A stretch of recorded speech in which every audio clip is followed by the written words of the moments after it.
Whether you had a bad week 1 or not, there are moves to be made in fantasy football, and if you don't act now or in week 2 when somebody slumps, you don't act heading into week 3, and so on and so on and so on. If you don't act while the value's down, you will miss out on so much buying opportunity, return on investment, value that feels a lot like when you draft Lamb in round 4 in early March or February. That kind of return is still to be had in trade right now.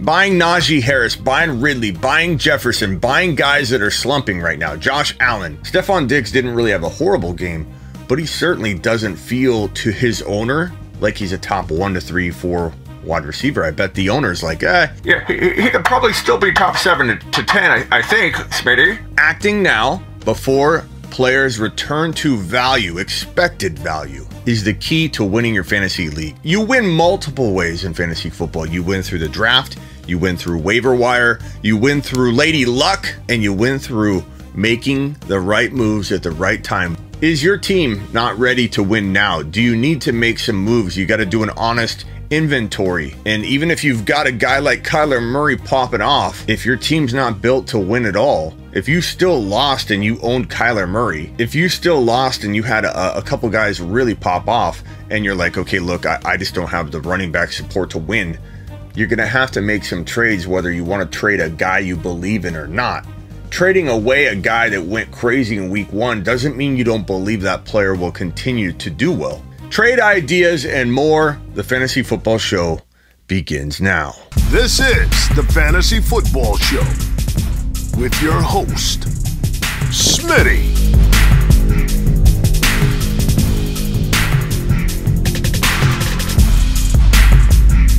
Top 5 running back. You're watching the Fantasy Football Show. Smitty! Take a lap. Smitty, are you really saying to trade guys like Kyler Murray, Tyler Lockett, Nick Chubb, Amari Cooper? Let me repeat something for those of you in the back that are about to comment. Dear Smitty, this joker right here is telling you to trade Kyler Murray. Don't listen to him. Nobody should be trading Kyler Murray or Dak or Nick Chubb or anybody. If your team is firing on all cylinders and you like your players and you have no holes and you don't see buy low opportunities for your team, nobody should be trading if things are going well. But a trade idea show is designed for that owner. And this is most people in week 1 in one of your leagues, because you play in like, what, 10? Everybody's got to be struggling in one of their many leagues if they do many. And in those leagues where 40% of the top 48 overall players busted in week 1, you might have a team that has Kyler Murray and you have Jalen Hurts on your bench because you got antsy when you saw Jalen Hurts sitting there and you're like, Smitty loves this guy, I'm going to take him and trade him. Whatever the case may be, I get a lot of comments where people have Winston and Kyler or Hurts and Kyler or Dak, and they have an opportunity to go get a guy like Aaron Rodgers and something. The bottom line is, if you're in a position where you need a move in order to be in the mix at all in 2021, and you did an honest inventory, you need to explore trade ideas that are uncomfortable, that trade away a guy like Kyler that popped off. This is one of my followers' teams, and he said I could use his team as an example, and let's cook up some trade ideas for his team. You obviously can see that he lost Dobbins early on during the season, and he's been chasing value and trying to turn this team around ever since he lost Dobbins. He drafted upside in Javonte Williams, has yet to see that return value yet, right? He's got Sermon on the bench, and I told him to put a big chunk of his money on Mitchell, which he was able to accomplish in waivers. He was able to land Mitchell, so now he has both Mitchell and Sermon together moving forward. This right here was a crucial move, and I told him, because you have Sermon, you have an invested interest more than most to get Mitchell to make sure you can buckle this down. And it might sound like overload to you, but I had him pick up Hasty as well because his bench is like 10, 11 deep, and I think he dropped like a Ian Thomas or something, tight end. So I don't want to hear that it's ridiculous for him to have 3 guys from one team to cover one starting role because the player he dropped was a nobody. This could be crucial later on, which is why I said start developing this, because it's going to give you firepower to help try and rectify this problem right here. Now, we don't want to trade Kyler or Kamara because these guys, I'm going to put stars by them, are the core of this team. But the bottom line is he's not going to win. If you're honest, you do an honest inventory, you do an honest look in the mirror, and you say, look, I got Kyler and Kamara, but I'm struggling. I'm going to struggle. I don't have the firepower to win with this team right now. He could wait on this to develop and put Mitchell in right away, and it might be okay. Or he could look to take Kamara and turn Kamara into two different pieces here, or take Kyler and turn him into two different pieces here. Now, I preface, do not trade to trade. Do not trade away Kyler or Kamara if you're not making out like a bandit. First thing I told him was to go to the A-Rod owner, because A-Rod disappointed. Go to the Justin Herbert owner, because he had a tough matchup and he didn't quite deliver the way that Herbert owners probably wanted him to, so they might be looking like maybe he's not going to be top 4 or 5. Kyler's going to look real attractive to this owner and this owner. And because I love him so much, Jalen Hurts, he might not be attainable with a whole lot in a Kyler swap. Kyler's definitely a guy you'd take over Hurts, but you might be so excited about Hurts, he's probably not going to be an option, is what I told him, and it was the case. The Hurts owner loves Hurts. He doesn't want to get rid of him. Who doesn't love Hurts? Hurts is gonna ball in 2021. So these two are the options. The Herbert owner has Najee Harris in this case, which is fantastic. This owner has Justin Jefferson. The other person I would look to target would be the Ridley owner, but the Ridley owner had Mahomes. So we're not going to do any kind of Kyler Mahomes swap. So unfortunately, Ridley was off the board. But Ridley, Jefferson, and Harris are the kind of main targets of this trade, even though I started with the quarterbacks, because we need to know if we can replace Kyler without feeling like we're destroying our quarterback production, because Kyler is going to ball. But I still love Herbert and I still love Aaron Rodgers. So finding these two components of this trade on these two teams was beautiful. Offer was sent out. Kyler for A-Rod and Jefferson, Kyler for Herbert and Najee Harris. So taking a look at what that would look like in each of these scenarios, let's take Kyler off the board. Let's put A-Rod there.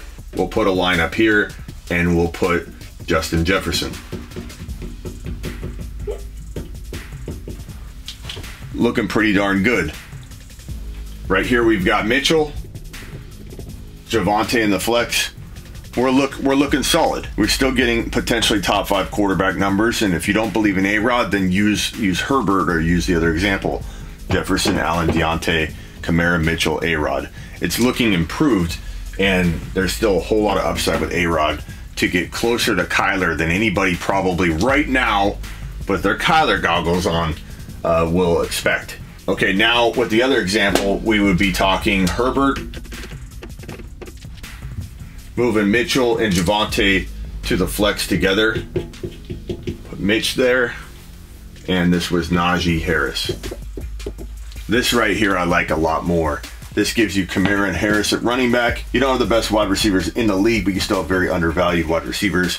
And you have Herbert at quarterback, Kamara, Harris looking much better because Herbert's going to ball. And again, Kyler looks a lot more attractive right now coming out of week 1, but Herbert's going to be closer to Kyler than I think people are going to expect right now with their Kyler Murray goggles on. We're not done yet. I would try and trade Mitchell and Deontay, or the San Fran backs and Deontay, or the San Fran backs and Keenan Allen to try and upgrade one more time, because I fully do expect Javonte to be the monster flex option for us going forward.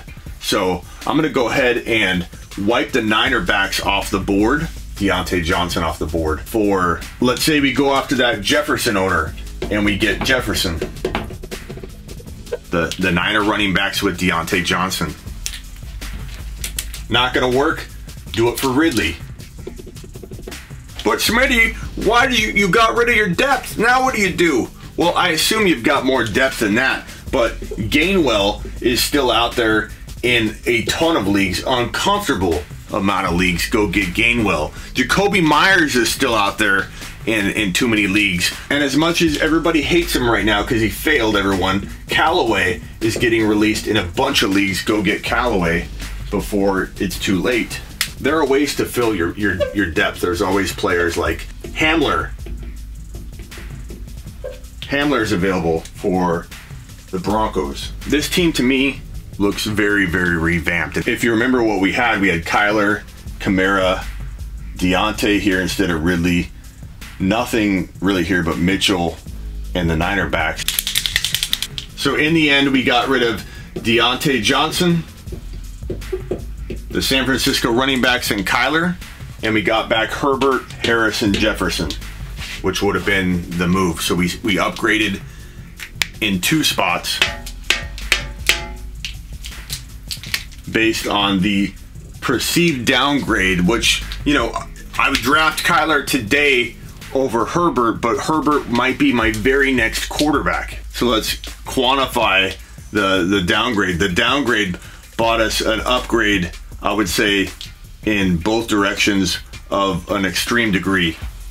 And this still, I know it doesn't seem like it now, is debatable whether Herbs is going to get outscored by Kyler moving forward. It's easy to say that coming out of week 1.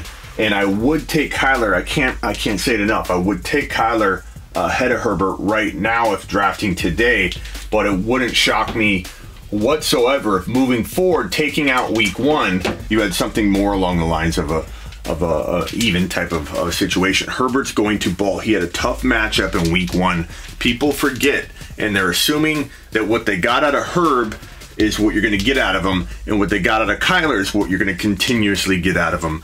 He'll be up and down.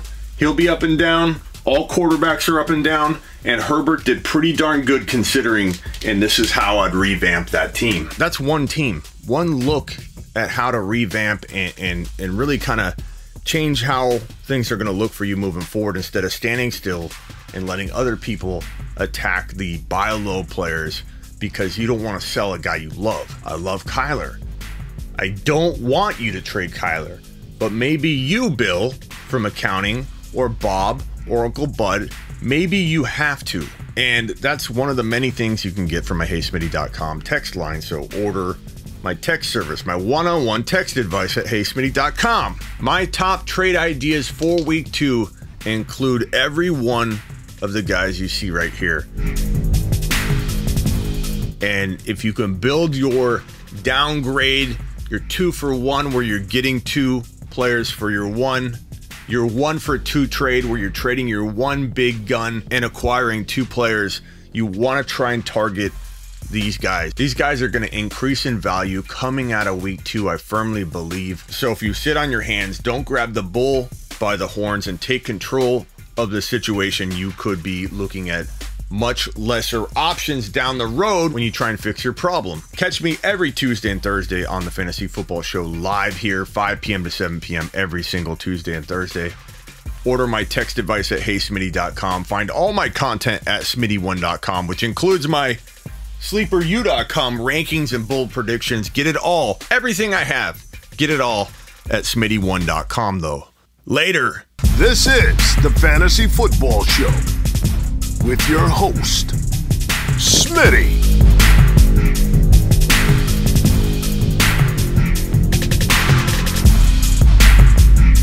Top 5 running back.